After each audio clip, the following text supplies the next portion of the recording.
Hello everyone students, जो आज हम करने वाले हैं बर्नौलीज प्रिंसिपल करने वाले हैं। इसको समझेंगे, पूरा प्रूफ करेंगे। बर्नौली प्रिंसिपल क्या होता है, किसने दिया था, किन साइंटिस्ट ने आप ये एक्सप्लेन किया था, सब कुछ हम करने वाले हैं। ठीक है, तो बर्नौलीज प्रिंसिपल स्टार्ट करते हैं। ठीक है,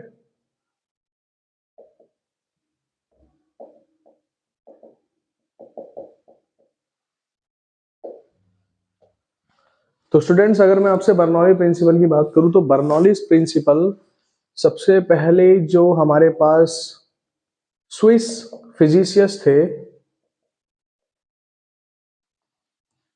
डैनियल बर्नौली, इन्होंने एक्सप्लेन किया था 1738 के अंदर। इस ईयर के अंदर इन्होंने स्विस फिजिसिस्ट थे डैनियल बर्नौली, इन्होंने एक्सप्लेन किया था। और इन्होंने किसी भी फ्लूइड के अंदर जो कि इनकंप्रेसिबल हो,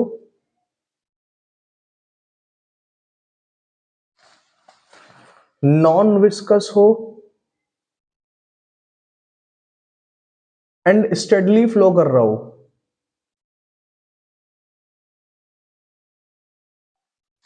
तो प्रेशर,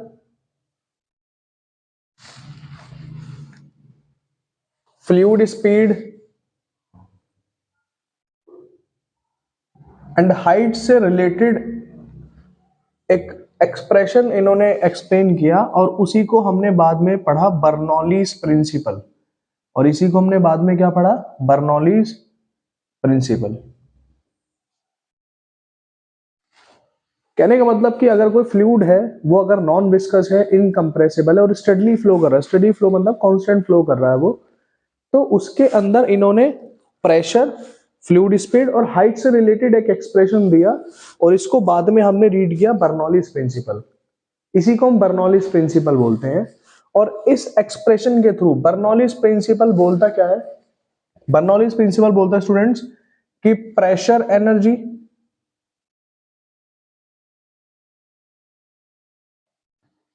प्लस काइनेटिक एनर्जी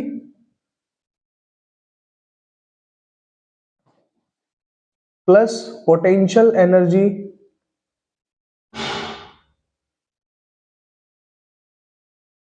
का सम हमेशा बेटा कांस्टेंट होता है।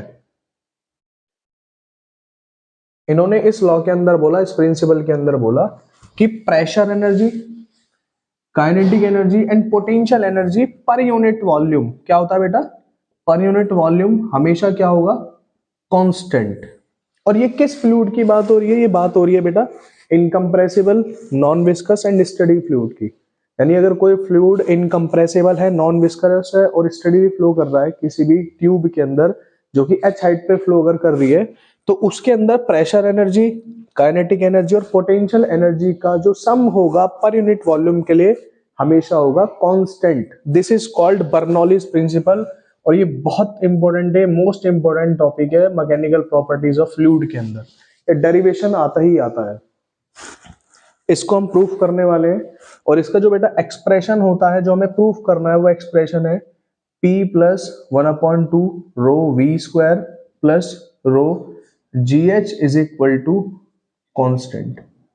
ये हमको प्रूफ करना है बेटा। मैं ये और बताता हूं आपको, ये किसी भी आइडियल फ्लूइड के लिए है। अगर कोई आइडियल फ्लूइड है, ये आइडियल फ्लूइड की ही कंडीशन होती है कि वो इनकंप्रेसिबल है, नॉन विस्कस है और स्टेडी फ्लो कर रहा है, तो वो आइडियल फ्लूइड की ही कंडीशन है ये तीनों। ठीक है, next point, it is based on conservation of energy. बेटा ये जो फ्लूइड होता है ना, ये कंजर्वेशन ऑफ एनर्जी के ऊपर डिपेंड होता है, ये कंजर्वेशन ऑफ एनर्जी को फॉलो करता है। Conservation of energy means energy neither be created nor be destroyed but it can be transform. Energy को ना तो आप प्रोड्यूस कर सकते हो, ना ही डिस्ट्रॉय कर सकते हो, बट आप इसको ट्रांसफॉर्म कर सकते हो। जैसे हम लाइट बल्ब जलाते हैं, बल्ब जलाते हैं तो आप उसको इलेक्ट्रिक एनर्जी देते हो, और बल्ब हमें क्या देता है, लाइट एनर्जी। ठीक है, तो ये हम बर्नौलीज प्रिंसिपल करने वाले हैं, इसको प्रूफ करने वाले हैं, ये एक्सप्रेशन हम लेके आने वाले हैं। ठीक है बेटा, चलिए स्टार्ट करते हैं।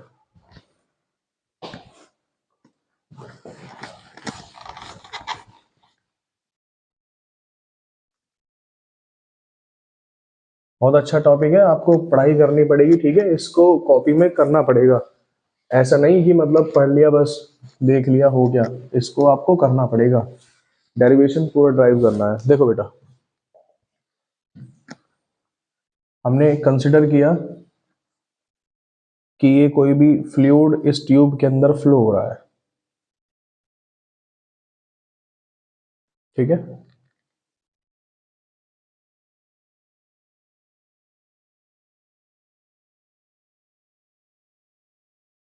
ये हाइट मैंने बोला बेटा h1, मेरा h ना थोड़ा सा ऐसे ही बनता है, ठीक है। ये हाइट है बेटा h2, इसको मैंने बोला h2, और ये मेरे पास हाइट है h1, ठीक है। इस वाले पार्ट का एरिया ऑफ क्रॉस सेक्शन है बेटा a1। ये जो एरिया ऑफ क्रॉस सेक्शन है ये क्या है, स्मॉल a1। और इस पॉइंट को मैंने बोला a, इसको मैंने बोला a डैश, इसको मैंने बोला b, इसको मैंने बोला b डैश। ये हाइट कितना h1, ये हाइट कितना h2। अब ये फ्लूइड इस डायरेक्शन में फ्लो कर रहा है, ठीक है। और यहाँ पे वेलोसिटी है v1, यहाँ पे वेलोसिटी है v2। ये फ्लूइड इस डायरेक्शन में फ्लो कर रहा है। इस पार्ट का एरिया ऑफ क्रॉस सेक्शन है स्मॉल a1, इस पार्ट का एरिया ऑफ क्रॉस सेक्शन है स्मॉल a2। इस पार्ट पे वेलोसिटी v2, इस पार्ट पे वेलोसिटी v1। वेलोसिटी डिफरेंट क्यों हुई, आप जानते हो, इक्वेशन ऑफ कॉन्टिन्यूटी बोलती है incoming mass of fluid, outgoing हमेशा कांस्टेंट होता है। और आपने ये भी पढ़ा होगा A V is equal to constant. यहाँ पे A area of cross section होता है, वी क्या होता है, वेलोसिटी। तो A is equal to constant upon velocity. तो area of cross section inversely proportional to velocity, यानी एरिया ऑफ क्रॉस सेक्शन ज्यादा होगा तो वेलोसिटी क्या हो जाएगी, कम। और एरिया ऑफ क्रॉस सेक्शन अगर कम होगा तो वेलोसिटी क्या हो जाएगी, ज्यादा। तो जहां पे एरिया ऑफ क्रॉस सेक्शन, देखो area of cross section velocity की क्या है, इनवर्सली प्रोपोर्शनल, यानी एरिया ऑफ क्रॉस सेक्शन ज्यादा तो वेलोसिटी क्या, कम। तो यहाँ पे एरिया ऑफ क्रॉस सेक्शन ज्यादा हो गया तो वेलोसिटी क्या हो गई, कम, यानी वेलोसिटी चेंज हो गई। यहाँ कितनी है, v1। यहाँ पे एरिया ऑफ क्रॉस सेक्शन कम हो गया, एरिया ऑफ क्रॉस सेक्शन कम, तो वेलोसिटी क्या हो गई, ज्यादा। यानी यहाँ वेलोसिटी ज्यादा और यहाँ पे वेलोसिटी क्या है, कम। मैं आपको ये बताना चाह रहा हूँ कि वेलोसिटी का चेंज है यहाँ पे, यहाँ वेलोसिटी ज्यादा होगी, यानी v2 किससे बड़ा होगा, v1 से, ठीक है। देखो, तो हम यहां बोल सकते हैं mass of incoming fluid is equal to mass of outgoing fluid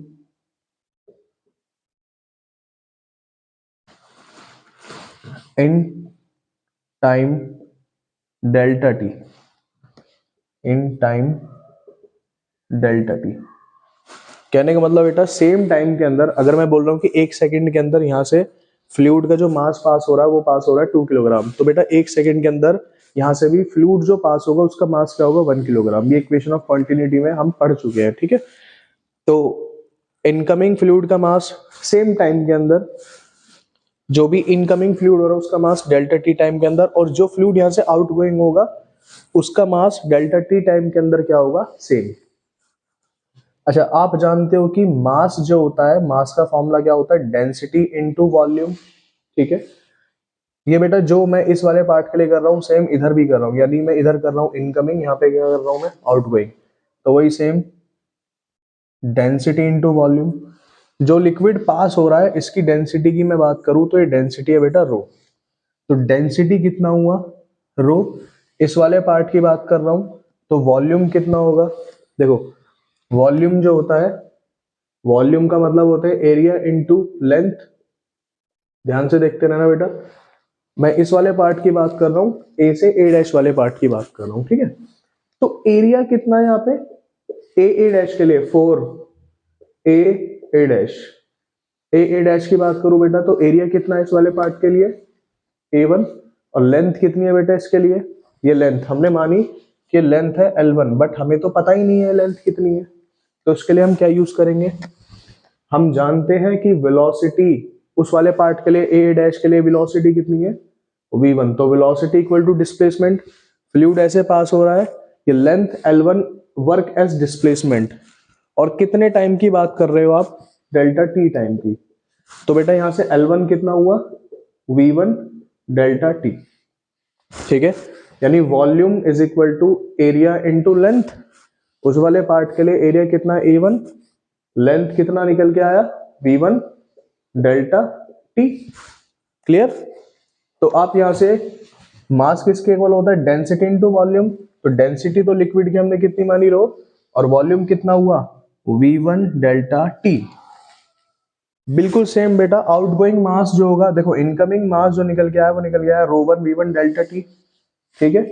जो आउटगोइंग मास होगा वो कितना निकल के आएगा, रो V2 डेल्टा टी। अच्छा ये तो लेंथ हो गई, but area of cross section भी तो मल्टीप्लाई करना है। एरिया ऑफ क्रॉस सेक्शन कितना हुआ A1, और यहाँ पे एरिया ऑफ क्रॉस सेक्शन क्या हुआ A2, तो A2 V2 delta T. This is equation number 1, ठीक है।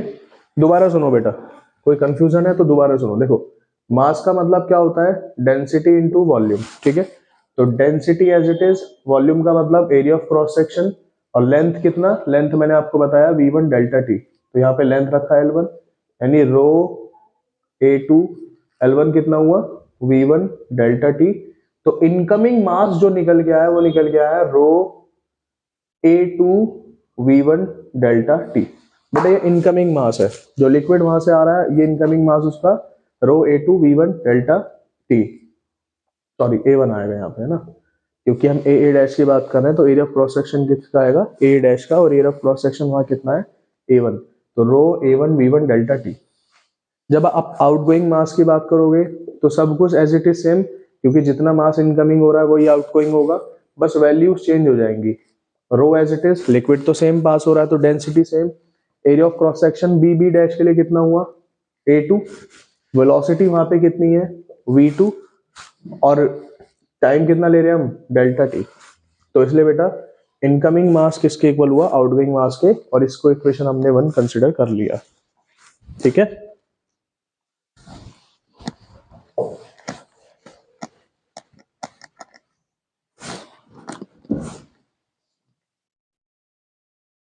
नेक्स्ट पॉइंट क्या है बेटा, देखो pressure is equal to force upon area. तो यहां से फोर्स कितना हुआ, प्रेशर इनटू एरिया, यानी कि एक फोर्स लग रहा होगा इस लिक्विड पे जो इसको आगे पुश कर रहा होगा, और वो फोर्स किसके इक्वल है, प्रेशर इनटू एरिया के। तो हमने ए डैश पे जो प्रेशर माना बेटा वो प्रेशर माना P1, और ए मतलब एरिया ऑफ क्रॉस सेक्शन, और इस पार्ट पे एरिया ऑफ क्रॉस सेक्शन कितना है A1। यानी इस पे, इस लिक्विड पे इधर की तरफ से एक फोर्स लग रहा है, वो फोर्स कितना है P1 A1, ठीक है बेटा। सेम यहां से भी एक फोर्स लग रहा होगा, और फोर्स कितना होगा P2 A2 सेम, ठीक है। तो ये बेटा इक्वेशन नंबर 1 हमने कंसिडर किया, है ना। अब आगे एक बात करते हैं। देखो मैं अगर आपसे बात करूं change in kinetic energy, change in kinetic energy की बेटा मैं आपसे बात करूं, यानी डेल्टा के ई का मतलब क्या हुआ, चेंज इन काइनेटिक एनर्जी मतलब फाइनल माइनस इनिशियल। लिक्विड ऐसे पास हो रहा है तो फाइनल काइनेटिक एनर्जी है, इनिशियल काइनेटिक एनर्जी है। तो फाइनल काइनेटिक एनर्जी का formula 1/2 m V2 square minus 1/2 m V1 square. और मैं ये भी बोल सकता हूँ बेटा ये वेलोसिटी ज्यादा है, मैंने आपको रीजन बता दिया, क्योंकि area of cross section velocity के इनवर्सली प्रोपोर्शनल होता है। या एरिया ऑफ क्रॉस सेक्शन कम तो वेलोसिटी इस वाले पार्ट पे क्या ज्यादा, तो इसलिए इसको हमने पहले लिखा और इसको हमने इसको बाद में लिखा। तो delta K E is equal to, दोनों में 1/2 m कॉमन है, तो V2 square minus V1 square 1/2 m। बेटा देखो ये हमारे ऊपर डिपेंड करता है कि हम इसको रखें या इसको रखें, तो मैं इसको यूज कर रहा हूं यूजिंग इक्वेशन 1। इक्वेशन 1 को आप यूज करो, m की वैल्यू रखो रो A1 V1 delta T V2 square minus V1 square, ठीक है। तो डेल्टा के ई की वैल्यू हमारे पास आई, delta K E is equal to 1/2 rho A1 V1 delta T V2 square minus V1 square. तो हमने बेटा सबसे पहले क्या निकाला, चेंज इन काइनेटिक एनर्जी। अब हम फाइंड करेंगे change in potential energy. Change in potential energy यानी बेटा डेल्टा पीई, ये पोटेंशियल एनर्जी है, ठीक है। अच्छा, पोटेंशियल एनर्जी जो होती है वो पोटेंशियल एनर्जी डिपेंड करती है हाइट पे, ठीक है। समझ आ रहा होगा, पोटेंशियल एनर्जी डिपेंड किस पे करती है, हाइट पे। आप 9th क्लास से भी फॉर्मूला देखते हुए आए होंगे, आपने अगर लॉकडाउन में क्लास नहीं करी तो। पोटेंशियल एनर्जी का फॉर्मूला क्या होता है, mgh। किसी भी बॉडी का मास कांस्टेंट होता है, ग्रेविटी कांस्टेंट होती है, पोटेंशियल एनर्जी डिपेंड किस पे करती है, हाइट पे। यानी बेटा हाइट ज्यादा तो पोटेंशियल एनर्जी क्या ज्यादा। तो आप खुद बताओ मुझे कि पोटेंशियल एनर्जी ज्यादा कहाँ पे है। पोटेंशियल एनर्जी ज्यादा है यहाँ पे, क्योंकि यहाँ पे हाइट क्या है, ज्यादा। मैंने आपको बताया पोटेंशियल एनर्जी हाइट पे डिपेंड करती है। इस वाले पार्ट पे हाइट ज्यादा है तो यहाँ पोटेंशियल एनर्जी क्या होगी, ज्यादा। और इस वाले पार्ट पे पोटेंशियल एनर्जी क्या होगी, कम। तो पोटेंशियल एनर्जी वही same, final minus initial, mgh2 minus mgh1 delta PE is equal to mg, common बेटा ये और ये कॉमन बाहर निकाल लिया, h2 minus h1 delta PE is equal to m, बेटा वही सेम, रो a1 v1 डेल्टा t। हम इसको कंसिडर कर रहे हैं यूजिंग इक्वेशन 1, यूजिंग इक्वेशन 1। तो m की वैल्यू आप यूज कर लो, रो a1 v1 डेल्टा t, ठीक है। तो रो a1 v1 delta t g h2 minus h1, this is change in kinetic and change in potential energy. Now we have to find out net work done। net work done, total कितना work done किया,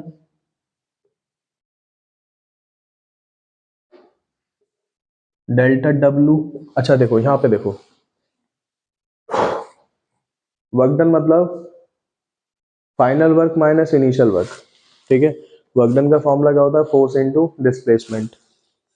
मैं यहाँ पे आपको clarify कर देता हूँ, ये साइड वाला हमारा साइड का एरिया है, इसमें हम एक्सप्लेन करेंगे बस। Work done is equal to force into displacement, ठीक है बेटा। वर्क डन फोर्स किसके इक्वल होता है, pressure is equal to force upon area. तो फोर्स कितना हुआ, प्रेशर इनटू एरिया। तो मैं इस फोर्स की जगह क्या रख सकता हूँ, प्रेशर इनटू एरिया।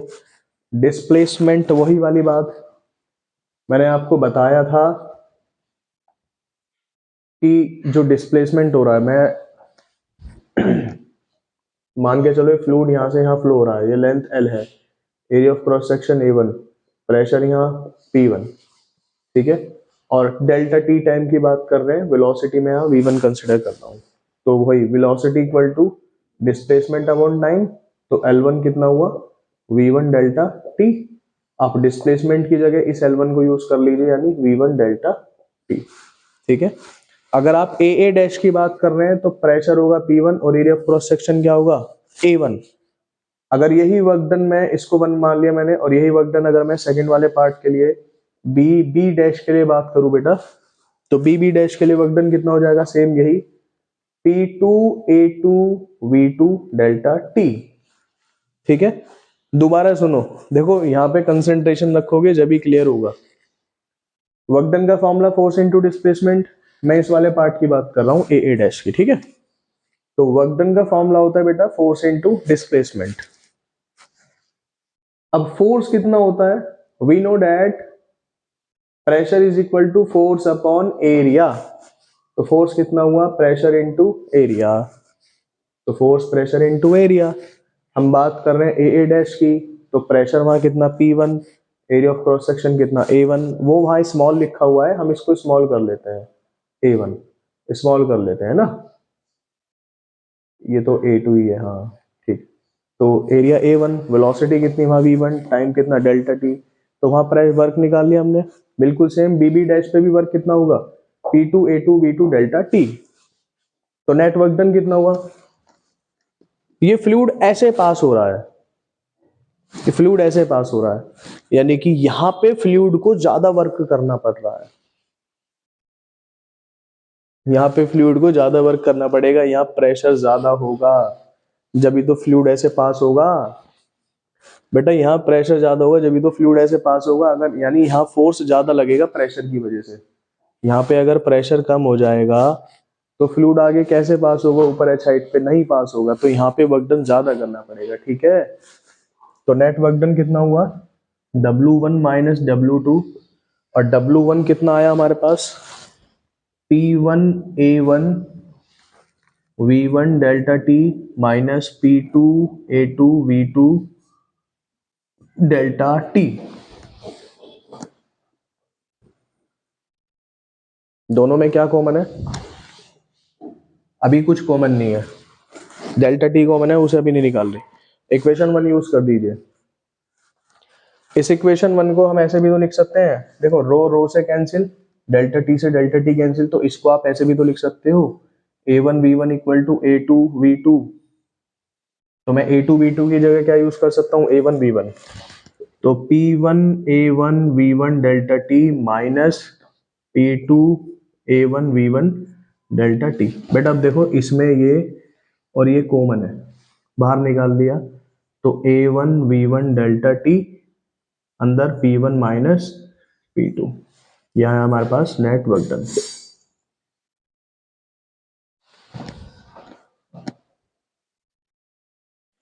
स्क्रीनशॉट ले लेना बेटा,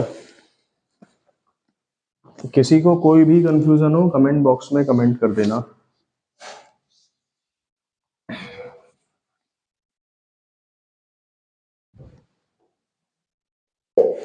बस हमें दो एक्सप्रेशन चाहिए थे, चेंज इन काइनेटिक एनर्जी, बस होने वाला है अब ये,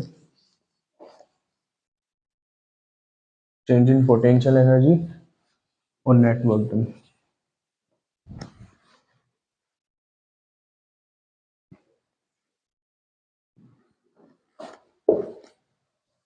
नाउ बेटा law of conservation of energy क्या बोलता है, लॉ ऑफ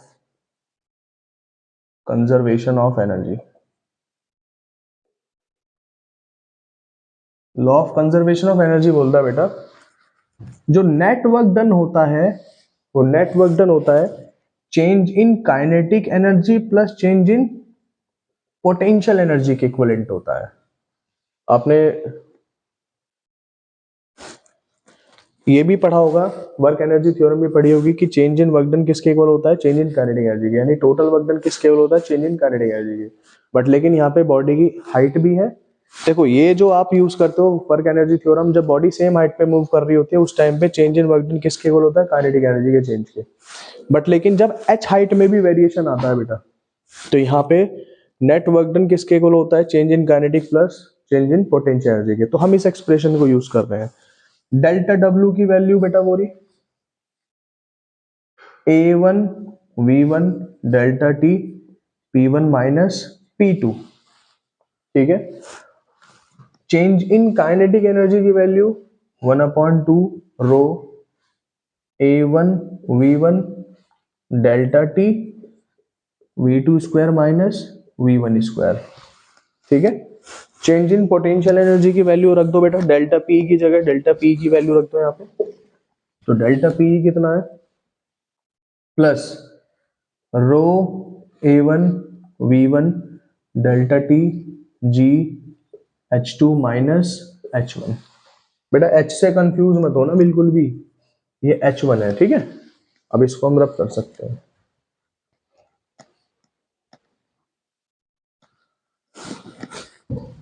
जितना सिंपल हो सकता है उतना सिंपल करा रहा हूं। देखो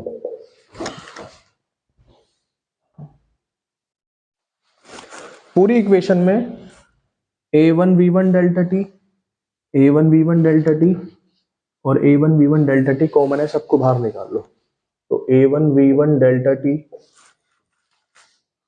P1 minus P2,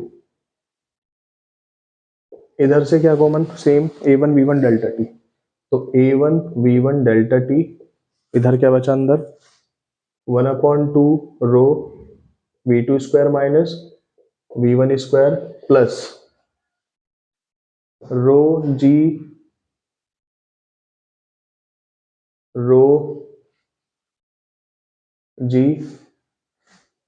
H2 minus H1, ये कॉमन है पूरा, ये कैंसिल हो गया, तो यहाँ क्या बचा, P1 minus P2 is equal to 1/2 rho V2 square. बेटा मैंने 1/2 रो अंदर मल्टीप्लाई कर लिया, ठीक है, तो माइनस 1/2 रो V1 स्क्वायर, सेम इधर यहाँ पे भी हम अंदर मल्टीप्लाई कर दे रहे हैं,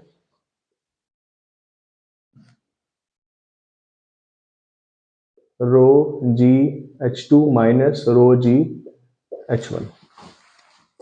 जितने भी 1 1 वाले एक्सप्रेशन है सबको एक तरफ लेके आओ, तो P1 ये 1 इधर लेके आओ प्लस 1/2 रो V1 स्क्वायर, ये रो है, रो डेंसिटी ऑफ लिक्विड, ये 1 इधर लेके आओ plus rho G H1 is equal to P2 के सारे एक्सप्रेशन 2 2 वाले एक्सप्रेशन सब इधर लेके आओ, तो P2 plus 1/2 rho V2 square plus rho जी H2, ठीक है। अब ये एक एक्सप्रेशन निकल के आया और यहां से मैं बोल सकता हूं, देखो अब हमारा हो गया काम, P1 plus rho 2 V1 square plus rho G H1 is equal to P2 plus rho V2 square plus rho ji H2। So we can say date,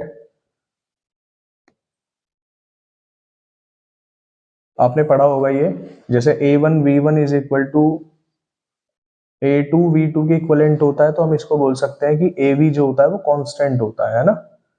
in the same way, ऐसे बिल्कुल सेम यहाँ पे P1 1/2 रो V1 square plus rho G H1, P2 plus 1/2 rho V2 square plus rho जी H2, ये और ये same आ रहे हैं, तो हम यहाँ से बोल सकते हैं P plus 1/2 rho V square plus rho G H is equal to constant. This is the proof of Bernoulli principle। बेटा ये प्रूफ है किसका, बर्नौली प्रिंसिपल का, बहुत इंपॉर्टेंट प्रूफ है ये, ठीक है। आप इस प्रिंसिपल का जो हमने किया इसका स्क्रीनशॉट ले लो।